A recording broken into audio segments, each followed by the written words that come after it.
Jacqueline Jacob, ici ce matin soutenue par son mari et son avocat, est-elle le corbeau qui a revendiqué le meurtre du petit Grégory?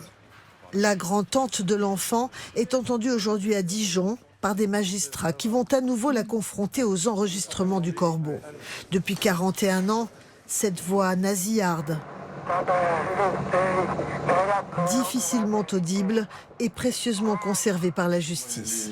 En 2020, sur un appel du corbeau, Jacqueline Jacob est formellement reconnue par son beau-frère.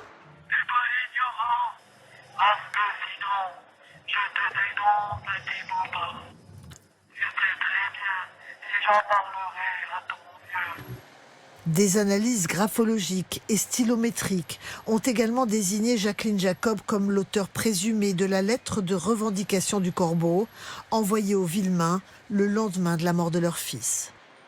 J'espère que tu mourras de chagrin, le chef. Ce n'est pas ton argent qui pourra te redonner ton fils. Il y a 8 ans, Jacqueline Jacob avait déjà été mise en examen, accusée de complicité dans le meurtre du petit Grégory. Des charges qui avaient dû être abandonnées pour vice de forme. Aujourd'hui encore, son avocat conteste l'implication de sa cliente. Aucun proche de Madame Jacob n'a jamais considéré qu'elle pouvait être le corbeau.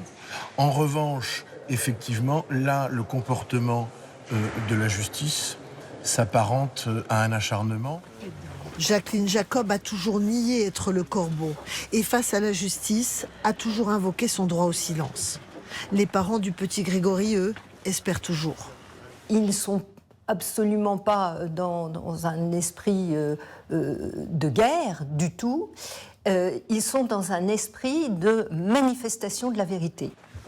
La justice franchira-t-elle aujourd'hui un pas de plus dans cette affaire où le meurtre d'un enfant reste impuni ?